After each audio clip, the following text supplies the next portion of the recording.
नमस्कार बच्चों, हम बहुत दिनों बाद मिल रहे हैं ना। आपकी अर्धवार्षिक परीक्षाएं कैसी रही? बहुत अच्छी गई होंगी और आपको परिणाम का इंतजार होगा, है ना। थोड़े दिन धैर्य रखिए, आपको परिणाम भी मिल जाएगा। आप लोगों का दशहरा कैसा बीता? यानी बुराइयों का अंत, क्योंकि रावण का पुतला हम क्यों जलाते हैं? बुराइयों का अंत करने के लिए। अब भगवान श्री राम जब पुनः घर आए थे तो हम किस रूप में मनाते? दिवाली के रूप में। लेकिन हमें बड़ी ही अच्छी तरह से दिवाली मनानी है, यानी प्रदूषण मुक्त दिवाली। और हमें ध्यान रखना है सोशल डिस्टेंसिंग का। तो प्रदूषण मुक्त दिवाली कैसे मनाई जाएगी? इको फ्रेंडली पटाखे लाके, है ना, या फिर दीप जला के। सबसे अच्छा होता है दीप जलाकर, रंगोली सजाकर ही दिवाली मनाई जाए। और यही नहीं, गरीबों की मदद करके अच्छे तरह से दिवाली मनाई जाए। ठीक है, तो हम ये प्रण ले कि हम दिवाली सुख से, शांति से मनाएंगे। ठीक है। पाठ 9 निराली दिवाली, ये संवाद शैली में लिखा गया है। अब ये निराली दिवाली किस तरह से मनाई गई, इसका अनुभव और इसका वर्णन इसमें किया गया है। इस पाठ में बताया गया है कि अपने सुख और मनोरंजन के लिए जीवन जीने में हमें सुख मिलता है, मगर दूसरों का दर्द बांटने के लिए अपनी खुशी को दांव पर लगा देने में जो आनंद मिलता है, उसकी तुलना में संसार में सभी सुख फीके पड़ जाते हैं।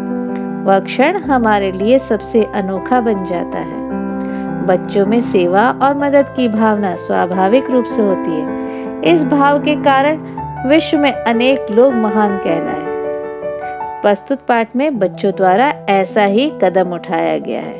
तो हम देखते हैं कि वह क्या करते हैं अपनी दिवाली को निराली बनाने के लिए। तुम क्यों रो रही हो चिन्नम्मा? आलोक ने पूछा। कुछ नहीं बाबा, कुछ नहीं। अपनी पुरानी साड़ी के छोर से अपनी आंखें पोंछते हुए चिन्नम्मा बोली। जब मम्मी आई तब चिन्नम्मा ने अपनी परेशानी की वजह बताई कि पटाखों की जिस फैक्ट्री में मेरे बच्चे काम करते हैं उसमें विस्फोट हो गया। अम्मा 7 बच्चे मर गए। अब वह जोर जोर से सिसकियां ले रही थी। मेरा लड़का तो बचने में सफल हो गया, लेकिन मेरी छोटी लड़की बच तो गई। उसके हाथ बुरी तरह जल गए हैं। जिन पटाखों को पैक कर रही थी वे उसके हाथों में ही फट गए। आलोक चिन्नम्मा की लड़की को जानता था। पिछले साल तक वह अपनी माँ के साथ रविवार को आया करती थी। फिर चिन्नम्मा जब गर्मियों में अपने गांव गई तो अपनी लड़की को साथ ले गई। आलोक को याद आ रहा था कि मम्मी ने चिन्नम्मा को डांटा था, तुमने उसकी पढ़ाई को छुड़वा दी। चिन्नम्मा ने जवाब दिया था, अम्मा हमने मकान की मरम्मत के लिए जो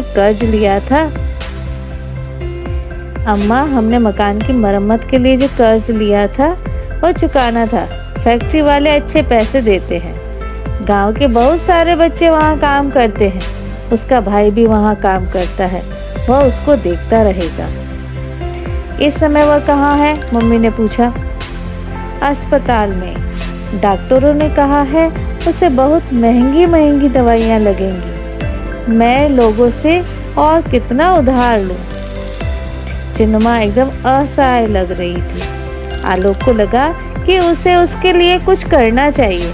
उसने देखा कि मम्मी ने चिन्नम्मा के हाथ में कुछ रुपए रख दिए हैं और तभी उनके दिमाग में अचानक विचार आया कि वह अपने कमरे में भागा और अपना पर्स ढूंढने लगा जो उसे पापा ने दिया था। उसकी उंगलियों में 100 का नोट नजर आ गया। यह पैसे उसने दिवाली के पटाखे खरीदने के लिए रखे थे। कुछ देर तक वह इसे हाथ में लिए रहा, फिर नीचे की ओर भागा और वह नोट चिन्नम्मा को दे दिया। इसे ले लो, अपनी लड़की की दवाइयों के लिए, वह बोला। चिन्नम्मा देखती ही रह गई। उसने पैसे तभी लिए जब आलोक की माँ ने जोर दिया। जब वह चली गई तब माँ ने आलोक को गले लगा लिया और बोली, यह तुमने बहुत अच्छा किया बेटे। ये तो केवल 100 रुपए है मम्मी, इतने तो काफी नहीं होंगे। मेरी इच्छा है कि मैं उसे और पैसे दूं। आलोक उदास होकर बोला। हाँ, उसकी माँ ने एक ठंडी सांस लेते हुए सिर हिलाया। हमें किसी गरीब की मदद करनी चाहिए ना, तभी हम अच्छे कहलाएंगे, क्योंकि मन में हमारे दया की भावना होती है, वह सब में विद्यमान होती है, तो हमें दूसरों की मदद करनी चाहिए। वह तो मैं भी चाहती हूँ, उसकी माँ ने बोला, मगर दिवाली भी तो है और ढेर सारे खर्चे हैं और ज्यादा दे पाना मुश्किल है। हम जितना कर सकते थे कर ही दिया। आलोक संतुष्ट नहीं था। रोती हुई चिन्नमा की छवि उसे परेशान किए जा रही थी। शाम को पार्क में सभी बच्चे चिन्नमा की लड़की के साथ घटी दुर्घटना की चर्चा कर रहे थे। वे चिन्नमा के लिए दुखी हो रहे थे। वे सभी उसे बहुत चाहते थे। वह उनकी कॉलोनी में कई वर्षों से काम कर रही थी और अधिकतर बच्चे उसे तब से जानते थे जब उन्होंने चलना फिरना नहीं सीखा था। सभी की चिंता को देखते हुए अचानक आलोक को लगा कि कुछ किया जा सकता है। सुनो सुनो, वह बोला, जो पैसे हमारे मम्मी पापा ने हम लोगों को पटाखे खरीदने के लिए दिए हैं, अगर हम उन्हें इकट्ठा करके चिन्नमा को उसकी लड़की के इलाज के लिए दे दें तो कैसा रहेगा? अपने पटाखों के पैसे मैं भी पहले ही दे चुका हूँ, लेकिन उतने काफी नहीं है। उसके विचार का खामोशी से स्वागत किया गया, क्योंकि यह निर्णय बहुत अच्छा था। तुम्हारा मतलब है पटाखे खरीदने के बजाय हम अपने पैसे उसे दे दें? दीपा ने संदेह भरी आवाज में पूछा। पटाखों के बिना दिवाली का क्या मजा? दीपक ने आपत्ति की। वह लड़की अस्पताल में पड़ी है, क्योंकि वह बड़ी गरीब थी। ऐसे में हम क्या मजा कर पाएंगे? और फिर पटाखों के अलावा दिवाली में और भी तो बहुत कुछ है, आलोक ने जवाब दिया। आलोक का विचार बहुत अच्छा है, रोशन ने कहा। सब लोग चुप हो गए। रोशन उनमें सबसे बड़ा जो था। सारे बच्चे प्राय वही करते थे जो वह कहता था, यानी वह इस बात को मान जाएंगे। रोशन ने फिर कहा, चिन्नमा की लड़की के साथ जो भी हुआ उसके लिए हम भी तो कहीं ना कहीं दोषी हैं। अब किस तरह से दोषी हैं यह देखते हैं। वो कैसे भला? सबके मन में ये प्रश्न आया, आपके मन में भी आ रहा होगा। ज्योति परेशान होकर बोली, इस बात को ऐसे समझो, रोशन ने समझाया। अगर कोई भी पटाखा न खरीदता तो पटाखों की फैक्ट्री की जरूरत ही न पड़ती, किसी के घायल होने का सवाल ही पैदा नहीं होता। मुझे तो पटाखे बहुत पसंद है, चिर्राग चिल्लाया। और फिर यह भी तो सोचो कि चिन्नमा ने कितनी बार हमारी मदद की है। रोशन अपनी बात पर अड़ा रहा। हाँ, चिराग ने सहमति जताई। पिछले साल जब मम्मी का ऑपरेशन हुआ था तब वह आई थी और मेरे पास ही रुकी थी। और जब मैं विद्यालय जा रही थी और एक कुत्ता मेरे पीछे पड़ गया था तब उसने अपनी परवाह बिल्कुल नहीं की थी। मुझे उससे बचाने के लिए वह दौड़ी चली आई थी। दीपा को याद आया, क्या हम उसके लिए इतना भी नहीं कर सकते? कुछ पटाखों का त्याग नहीं कर सकते? सबके विचार बदलते महसूस कर आलोक ने भी दबाव दिया। हाँ, फिर पटाखों से होता भी क्या है? सिर्फ वायु और ध्वनि प्रदूषण होता है या सड़कों पर कूड़ा करकट जमा हो जाता है। हम भी यही देखते हैं ना, और हम भी कहते हैं कि हमें दिवाली किस तरह से मनानी चाहिए? प्रदूषण मुक्त मनानी चाहिए। तो ये जो इसने ज्योति ने समझाया वो बिल्कुल सही समझाया। उसे यह प्रस्ताव पसंद आने का एक गुप्त कारण और भी था, उसे पटाखों से डर लगता था। तो यही तय रहा। आलोक ने घोषणा की, कल हम सभी अपने अपने पैसे लाएंगे और चिन्नमा को देंगे। सभी लोग सहमत थे, सिर्फ दीपक को छोड़कर। दीपक तो चाहता था कि वो पटाखे चलाए। वह किसी भी तरह से यह मानने को तैयार नहीं था कि बिना पटाखों के भी दिवाली मनाना संभव है। बाकी लोगों ने उस पर ध्यान न देने का निश्चय किया और अलग तरह की खुशी महसूस करते हुए घर चले गए। अगले दिन शाम को जब चिन्मा पार्क से होकर अपने घर जा रही थी, तभी बच्चों ने उसे बुलाया। रोशन उसके पास गया और अपने इकट्ठे किए हुए पैसे उसे सौंप दिए। इसमें लगभग 2000 रुपए थे। कितने थे? 2000 रुपए। चिन्मा, अपनी लड़की के इलाज के लिए इन्हें रख लो। इन्हें हम सभी लोगों ने तुम्हारे लिए जमा किया है, उसने कहा। पहले तो चिन्मा ने रुपए लेने से मना कर दिया। नहीं बाबा नहीं, तुम बच्चों से मैं पैसे कैसे ले सकती हूँ।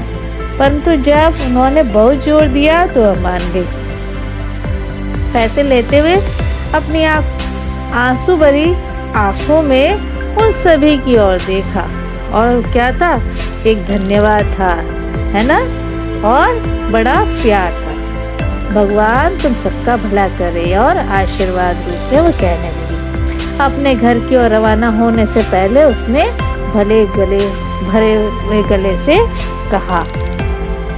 दिवाली के दिन सभी परिवार पार्क में मिलजुल कर दिवाली मनाने के लिए इकट्ठा हुए।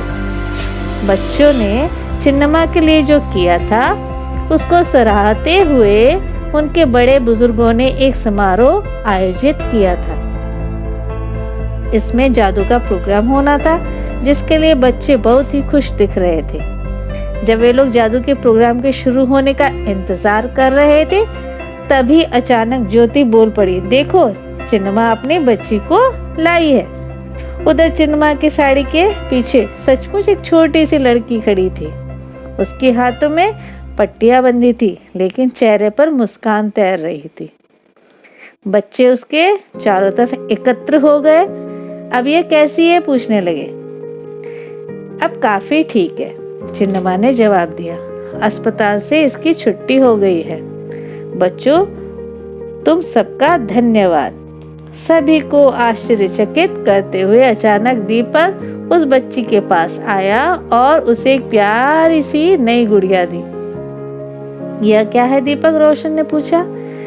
हम तो समझ रहे थे कि तुम अपने पटाखे छोड़ने में लगे होगे। मेरा विचार बदल गया, दीपक झेंपते हुए बोला। अकेले अकेले पटाखे छोड़ने में कोई मजा नहीं है। चिन्मा की लड़की ने अपनी नई गुड़िया की तारीफ की। उस रात यह तय कर पाना मुश्किल था कि सबसे ज्यादा चमक कहाँ है, चिन्मा के चेहरे पर, बच्चों के खिले चेहरे पर, या उनके माता पिता की गर्वयुक्त आंखों में। एक बात तय थी, जैसे कि बाद में जादूगर ने कहा भी, कि इस दिवाली पर समूची दिल्ली में इस कॉलोनी में ज्यादा रोशनी किसी और कॉलोनी में नहीं है। कितना सच था इस कथन में, क्योंकि यहाँ पे जो इस कॉलोनी में जो दिवाली मनाई गई चिन्नमा की मदद करके, वह सबसे अच्छी दिवाली थी। तो यह इस पाठ का मूल्य दिया गया है कि गरीबों तथा दुखियों की सहायता और अपने सुख का त्याग करना, मित्रों में सहयोग देना और प्रदूषण मुक्त दिवाली मनाना, इस बात से हमें इस पाठ से पता चलता है। और इस बात से हम यही सीखेंगे कि हमें भी दिवाली किस तरह मनानी है, प्रदूषण मुक्त मनानी है। शब्दार्थ हम पढ़ेंगे। जवाब, उत्तर, असहाय, बेसहारा, खामोशी, चुप्पी या सन्नाटा, आपत्ति, ऐतराज, ध्वनि, आवाज, प्रस्ताव, सभा के सामने रखी हुई बात, कर्ज, उधार, मुश्किल, कठिन, संदेह, शक या शंका, त्याग, छोड़ देना, घोषणा, ऐलान करना। तो यहाँ शब्दार्थ और अति लघु प्रश्न जो दिए जाएंगे उसे अपनी कक्षा कार्य पुस्तिका में पूर्ण कीजिएगा। धन्यवाद।